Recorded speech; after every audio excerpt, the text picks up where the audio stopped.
Welcome everyone. So first time we do this year. Also, you'll see a new face. Well, we used to do this. Adam Simon has retired, and you will now have Antony Frot, who will do Antony Frot, I should say, who will do the presentation. But before that, Frank will kick it off with some things about the GTDC. So Frank, can you? Thank you, Peter, and good afternoon, everybody in Europe. Happy to be back doing these calls. Before we get started, because Anthony's got a lot of good data and information for us. Before we get started, I just wanted to remind folks about a couple of things.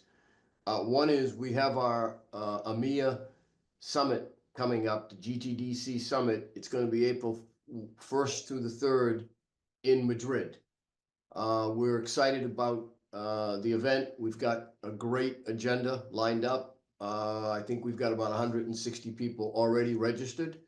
You know, if you're interested, it would be wonderful to have you get on our site and register, or get a note to, you know, Peter or me or Kavita, and we'll get you the link for registration.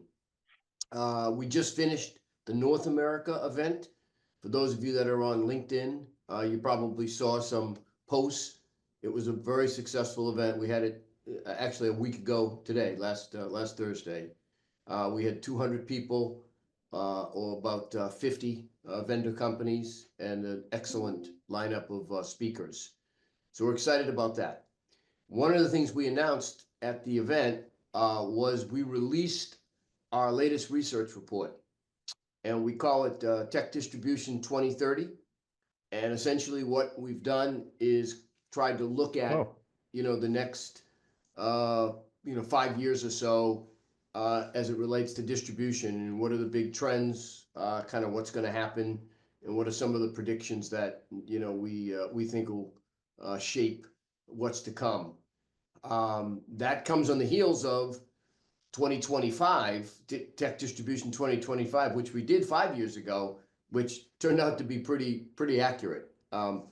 Both of these reports are available on our Knowledge Hub, the GTDC Knowledge Hub. So again, if you're interested in downloading them, go ahead and do that, or let us know and we'll make sure we get you the link.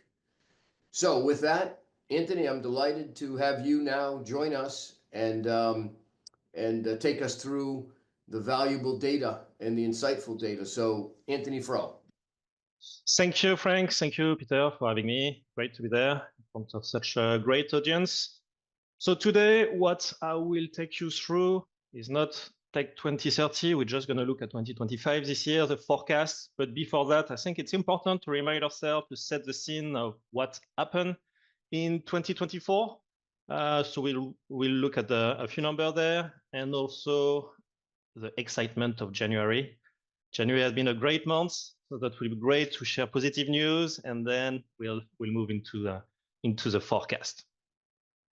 So 2024, as we all remember, it didn't start so great. Q1 we posted like a negative growth, of a decline actually, -6%. But the good news is Q4 was on the positive territory, +2%. +2%, still a bit disappointing, because we were forecasting at Context a 3.4% growth. So quite below what we were expecting, 1.3 point below. And this was mainly due with one specific category, the warranties and services, that didn't perform so well in Q4. Year on year, this category -14%. So that made a miss our forecast by 1 point something points. But overall, let's stay positive, +2.1 in Q4. That took us to the year, for the year, at a modest growth, but still a growth of 0.5% year over year. Remember, in 2023, we were on the -3 territory. So to see some green on this chart, that's some good news. Some momentum being shifting in the European distribution, and back to a positive growth. So positive growth had happened in almost all countries when we look at the country view. Great in the Nordics and rest of Europe. Bit more modest in UK, Italy, France, and Spain. But Germany and Poland were the two outliers. It's been a difficult year in Germany. We know on the political side, the end of the coalition, the wait for the election. On the economic side as well, inflation, GDP not doing great either. So another year of decline in Germany. Last year was the same, around the same result as well, -2%. So back-to-back decline in Germany. And for Poland, a neighboring country of Germany, so heavily linked as well economically, we've seen also quite a big decline, -3.7%. But we also have to remember that in 2023, we had a lot of education deal that happened in distribution. Remember, with all the notebook on the education side. So that didn't happen again in 2024. So that can explain the big decline here in Poland. If we now look at the value volume split, like quite interesting to notice the continuous growth in Q3 and Q4 of the value categories. Quite impressive in Q4 and posting a shy 2% growth in Q4. But thanks to that, it's because of the value that we finish at 0.5% growth. Because looking at 2024, value grew at 1.2, while on the volume side, remember Q1, -7%, we never recover from that, and we finish on the red at -0.3%. We see activity still accelerating toward the end of Q4, from the end of 2024 in Q4 on the computing side, the mobile and the desktop, a bit as well on the printing consumable because of the price increase that we've seen that was announced in January, but still -0.3%. On the other side, value growing at 1.3. We've seen a lot of things happening on the AI side with the AI server and big project that help drive the value business, as well as on the component side, a lot of processor needed for this or storage, etc. So great performance there on value, but the key category or the key top sector that really pushes growth was software.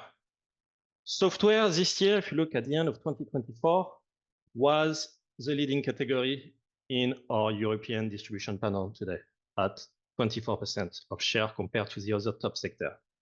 So it's very interesting to see this trend of how distribution is helping software vendor reach a broader audience and the key role of where distribution is today in with the software vendors.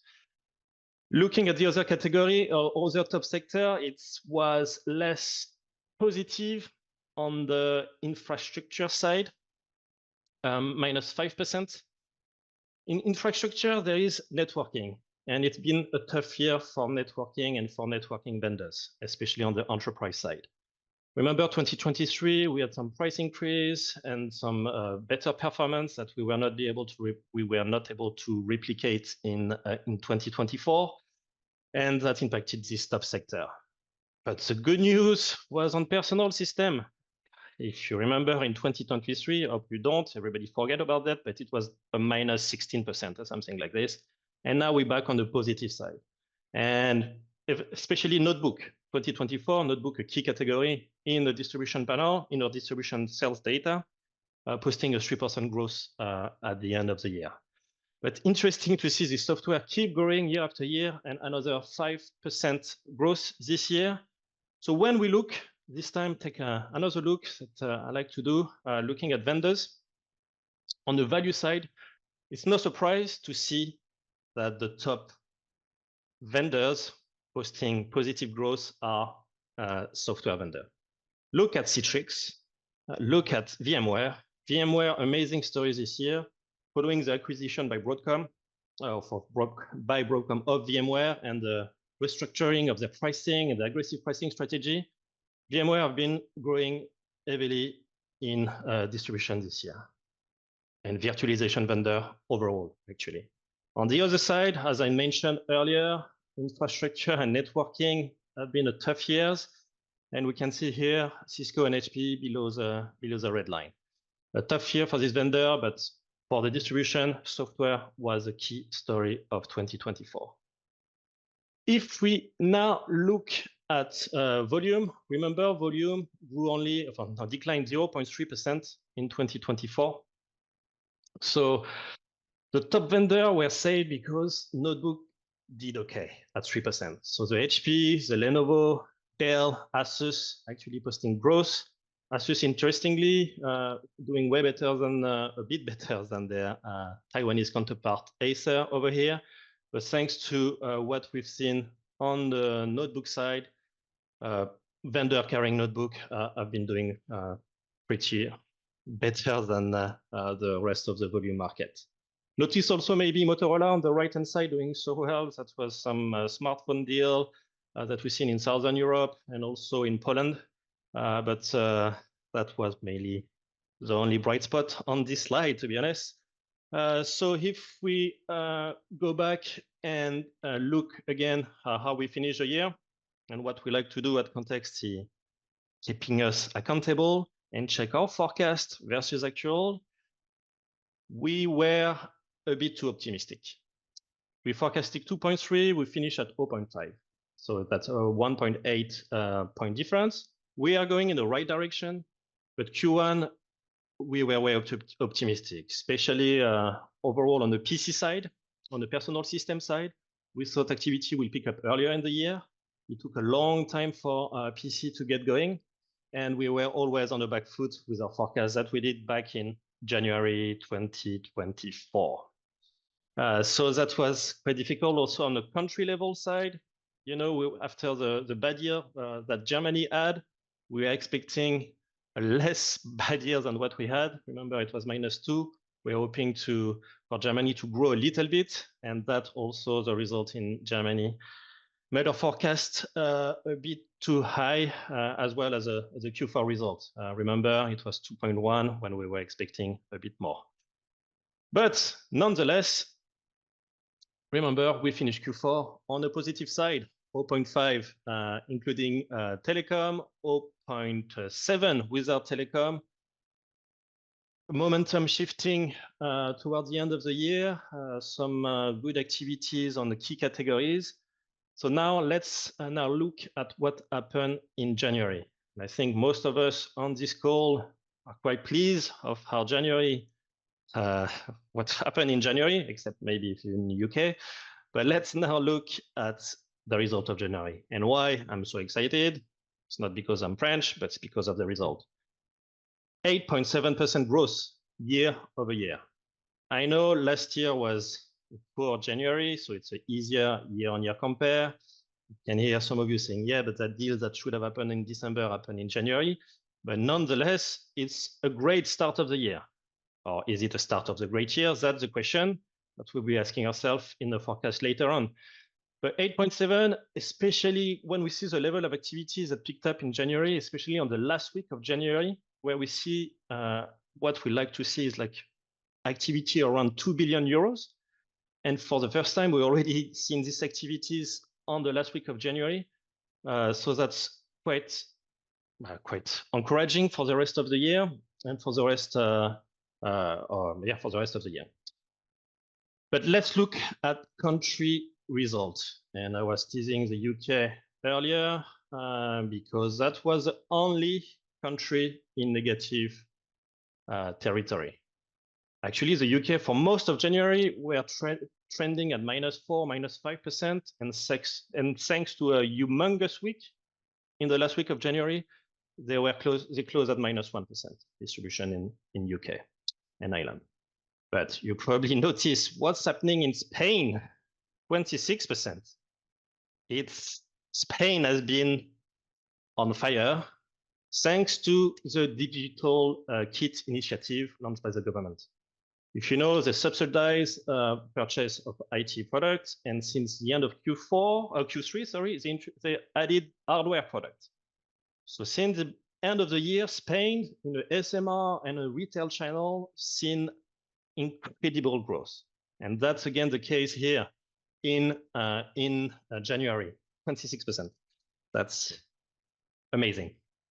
Let's see how it goes, because then the government, or we can touch that a bit later, but the government announced it will end in Q3 this year. So let's see how, if how sustainable this growth rate is for Spain. But the other good news, and we've been talking about that earlier, a country that was in negative territory, Germany, posting an 8% growth. Finally, some good results. This is the start of a positive start for Germany. The election happened like a few days ago. Will that bring more stability to the economy? Will business confidence grow again? But nonetheless, a great first month for Germany. And if I have to pinpoint some category, you shouldn't be surprised to hear software and mobile computing doing very well in Germany. Looking back at our split volume value, or traditional split, look at the value performance, 12% year over year. Software, of course, we're going to share that in a sec, but that's tremendous growth.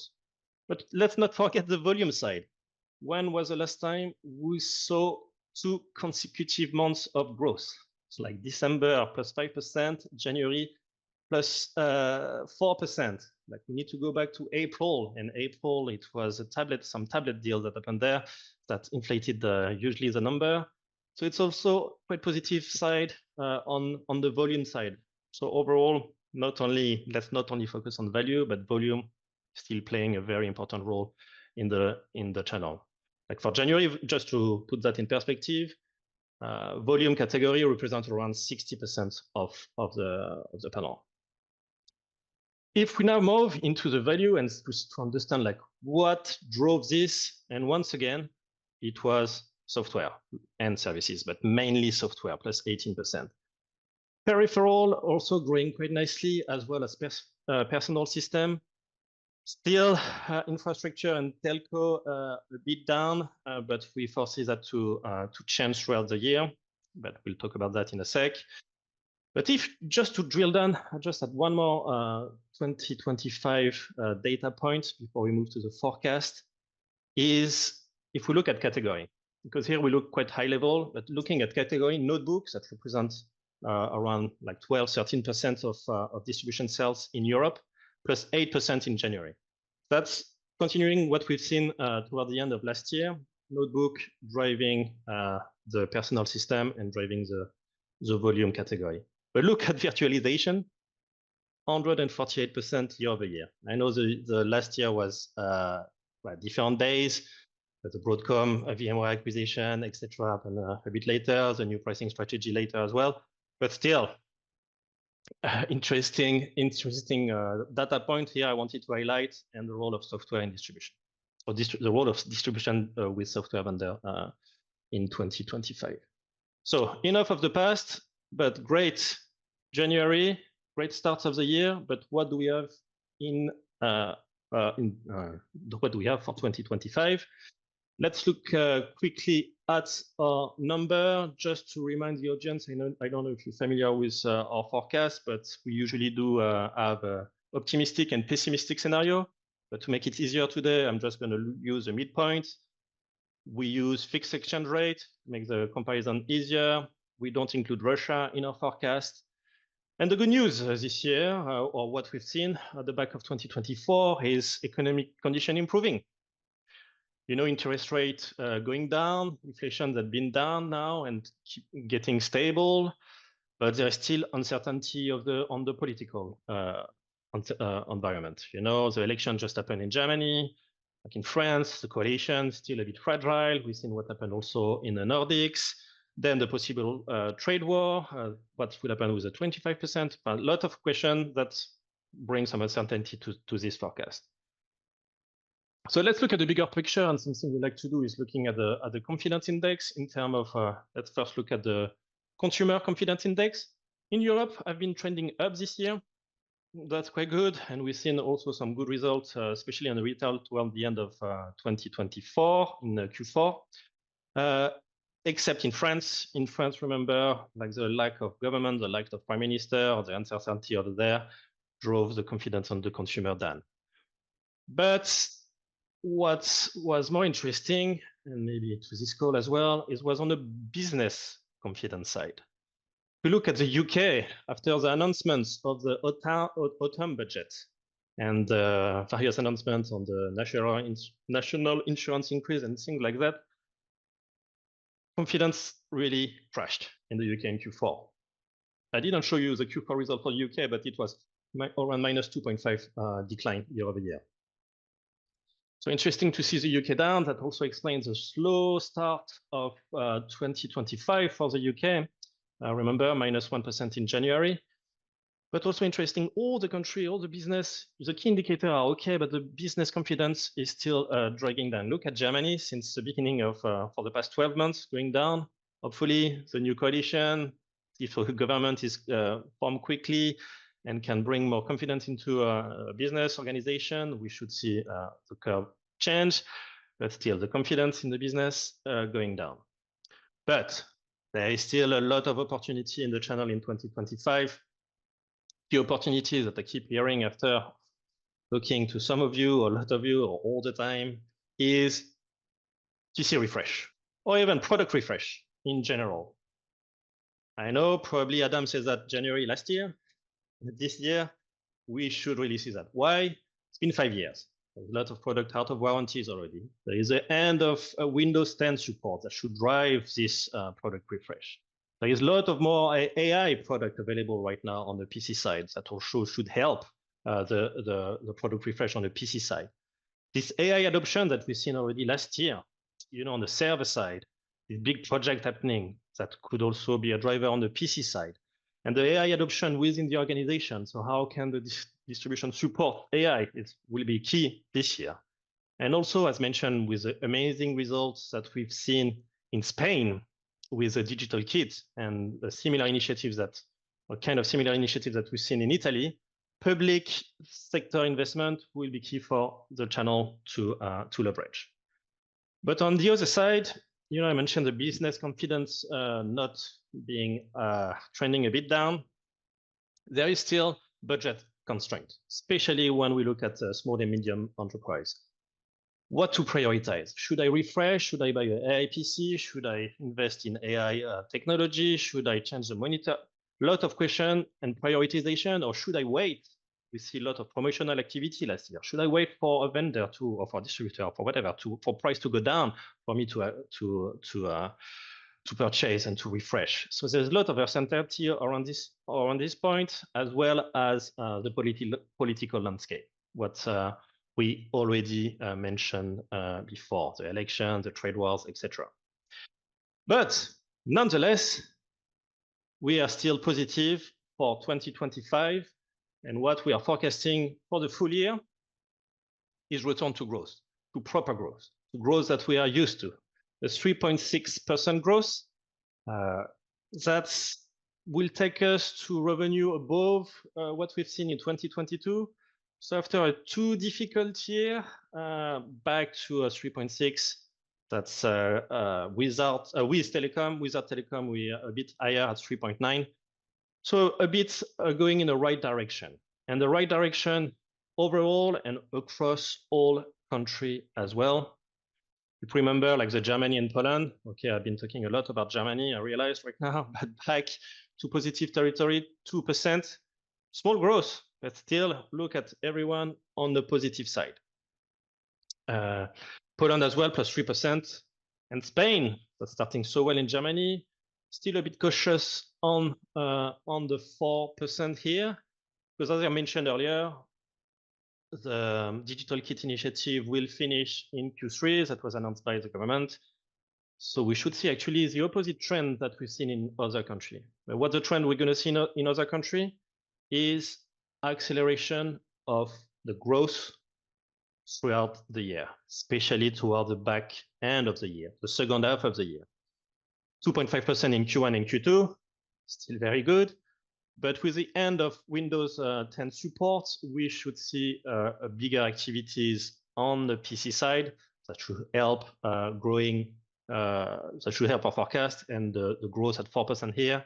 And we should expect a better Q4. This year was disappointing, and we're forecasting a more growth in Q4. So Windows will really should be a key driver of the growth this year. But now let's look at Q1 in more detail. Q1 in more detail, maybe you have enough of me saying mobile computing and desktop computing, but that's still going to be the key driver here. The only negative growth that we're forecasting in Q1 will be on the services side. It was soft on the warranty already in Q4. We see also a slowdown again in Q1. So we should, that's why we put that in red. But overall, growing, most category, infrastructure, still slow growth, as mentioned earlier. And if we look then at country level, we are still a bit cautious in Germany. I know I was quite excited to share the 8% growth in January, but February has been a bit soft already. And also we did this forecast before the end of January, so before seeing all these data points. So still a bit cautious here. Spain, 7%. I think we're going to see this trajectory of amazing growth in Spain continue in Q1. And as I mentioned, probably going gradually down in the following quarter. And that's going to be the opposite, actually, for the other country. We should see what we see in the previous slide, acceleration towards the second half of the year. So just to summarize, before going more detail in one specific category, 2023, let's forget about it. 2024, a little bit of growth. A lot more growth in this year, looking at the different top sector, infrastructure, back to positive in the green. That's some good news there for the infrastructure vendor and the one carrying infrastructure vendors as well. But the growth here is a 7% is on personal system. That's what I've been talking for the past 23 minutes. And that's what we should see a bit more this year. And actually, that's the category I wanted to look a bit more right now for those that didn't attend our forecast earlier a few weeks ago. Let's look at mobile computing in more detail. So here you have the optimistic side of our forecast in the green line and the pessimistic side on the red line and the midpoint in the blue line. As you can see here is Q1, we expect similar level, not so much growth at 2%. Still in some country, challenging economic environment. We see some improvement, as I mentioned earlier, but we won't see amazing growth. The Windows refresh is up, the PC refresh is happening, but it's still slow. And also we have the deals that happen in Poland and Italy that will not happen again this year. So we forecast in units this time, all of prior was in revenue, a slow growth of 2%. Then in Q2, you see here a bit of negative result.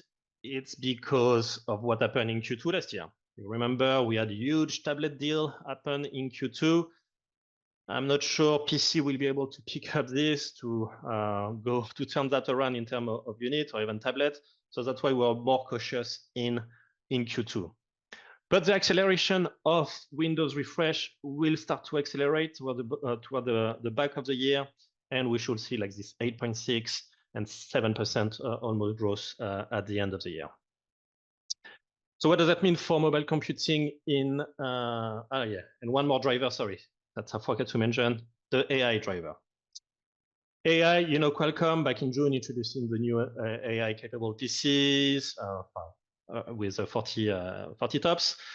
And we see more and more product being available, like Intel, AMD launching new products, launching new chipsets, a new GPU, except new NPU.